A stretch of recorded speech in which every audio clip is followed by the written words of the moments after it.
December 11th, 1941. Berlin. The Reichstag was packed. Flags hung heavy from the walls. Adolf Hitler stepped forward, confident, defiant, certain of his own genius. 4 days earlier, Japanese planes had shattered the American Pacific Fleet at Pearl Harbor. The world already felt unbalanced. Now Hitler was about to tip it into something far worse. He declared war on the United States of America. At that moment, many of his own generals froze. Some stared at the floor, others exchanged glances. This was not part of Germany's survival plan. America was distant, rich, industrial, and angry. Until that day, the United States had not fired a single shot at Germany. Now Hitler was inviting a sleeping giant into a war already stretching his empire to the breaking point. Most people know the speech. Few understand the consequences. Because what followed was not just another enemy added to the list. It was the beginning of the end. A slow, crushing, unstoppable collapse driven by American factories, American ships, American oil, and American firepower. History often frames this moment as arrogance, or madness, or ideology. But the real story is more shocking. Because Hitler did not have to do this. Germany was not required to declare war. Japan had not asked for it. The Tripartite Pact did not demand it. This was a choice, a deliberate gamble, and it unleashed forces that Germany could never hope to match. But here is the critical warning. What history books rarely explain is why Hitler believed he could win, why he thought the American was weak, why he underestimated not just the U.S. military, but the American system itself. And most importantly, how one declaration transformed the United States from an arsenal of democracy into the dominant war power of human history. Before we go deeper, let me ask you something. If you're holding your phone right now or watching this on your screen, have you subscribed yet? If you haven't, do it now.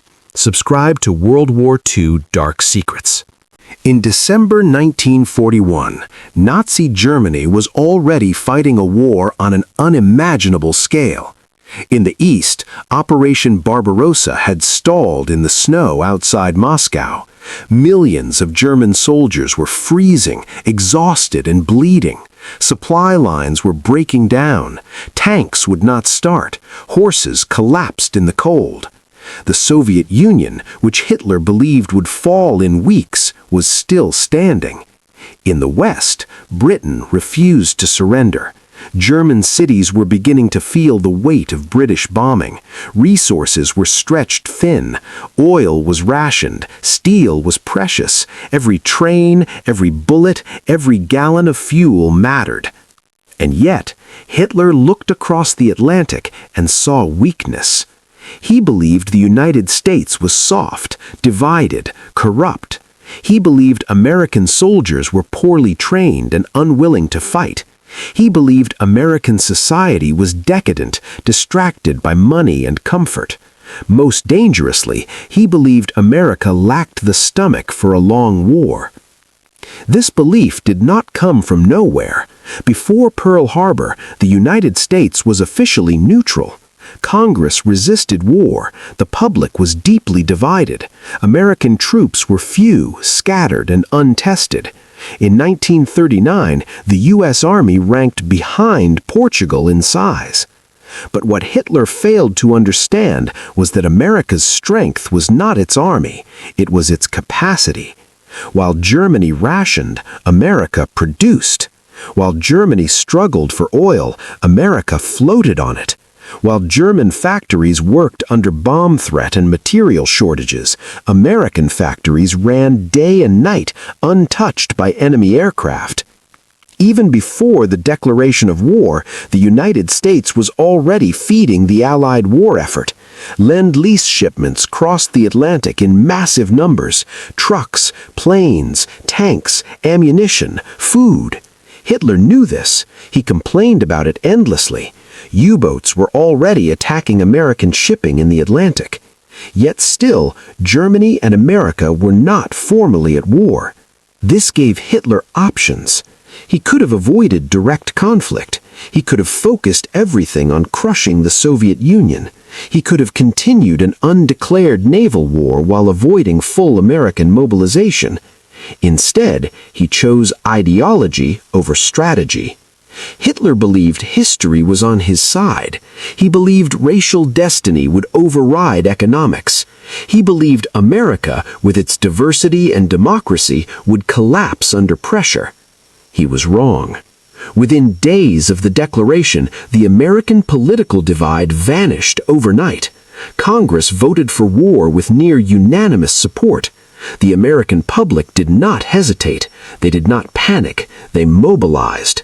Factories converted. Car plants began producing tanks. Shipyards expanded overnight. Women entered the workforce in numbers never seen before. Entire cities reorganized around production schedules. Germany was now facing not just another enemy, but an industrial continent. By early 1942, the consequences of Hitler's decision were already visible.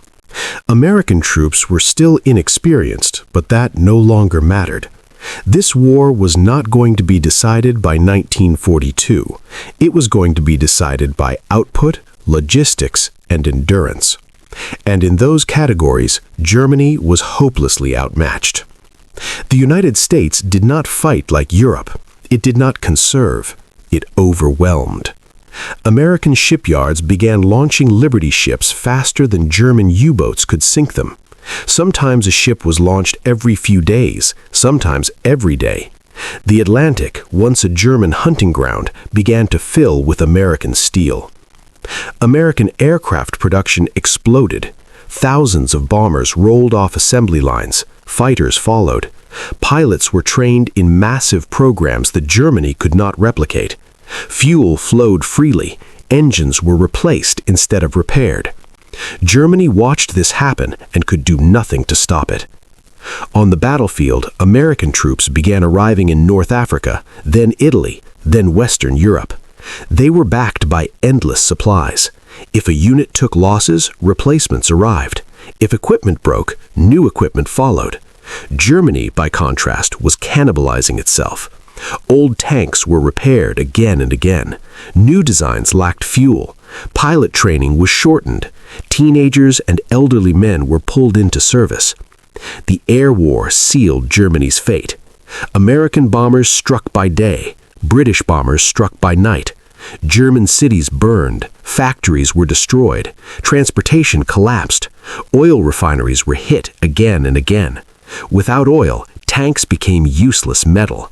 Aircraft stayed on the ground. This was the war Hitler had invited. The United States did not seek glory in speeches. It sought results. It measured success in tons delivered, miles covered, and enemies neutralized. It applied pressure constantly, relentlessly, without pause. By 1944, Germany was bleeding from every direction. The Normandy landings were only possible because of American dominance. Thousands of ships, tens of thousands of vehicles, millions of men supplied across an ocean. No other nation on earth could have done this. Germany tried to respond with desperation weapons, rockets, jets, last-minute miracles. None of them could reverse the basic reality. America could replace losses. Germany could not. Every German tank destroyed was a tragedy. Every American tank destroyed was an inconvenience. That was the difference Hitler failed to see. As American forces pushed deeper into Europe, the psychological impact became impossible to ignore. German soldiers began to understand what they were facing. They were not fighting an exhausted empire. They were fighting a nation that was just getting started. American troops were well-fed, well-equipped, rotated, supplied. Letters from home spoke of prosperity, not sacrifice. While Germany starved, America consumed. Even German civilians noticed the difference. Prisoners of war described American camps as shockingly humane compared to the Eastern Front. German officers admitted privately that the war was lost, but publicly obeyed orders to the end. Hitler, isolated and detached, still believed in collapse. He believed America would fracture. He believed political will would fail. Instead, American production increased. By 1945, the United States was producing more military equipment than all Axis powers combined. Its Navy ruled the oceans. Its Air Force ruled the skies. Its army advanced with methodical certainty. Germany's last offensives were doomed from the start.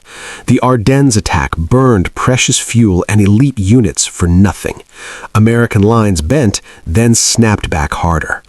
Behind every American soldier stood an entire industrial system.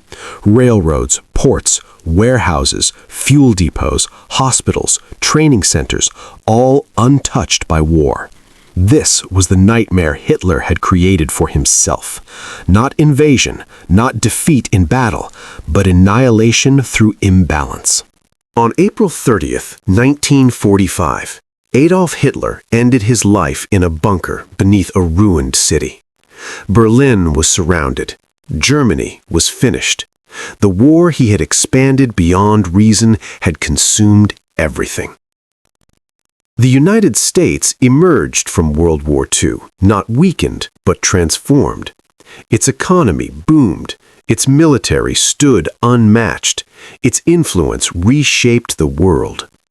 All of it traced back to one moment, December 11th, 1941. One speech, one decision, one declaration that turned a regional war into a global reckoning. Hitler believed he was striking first. In reality, he handed victory to an enemy who thrived on scale, patience, and power. This was not fate. It was miscalculation, and it was the greatest one he ever made.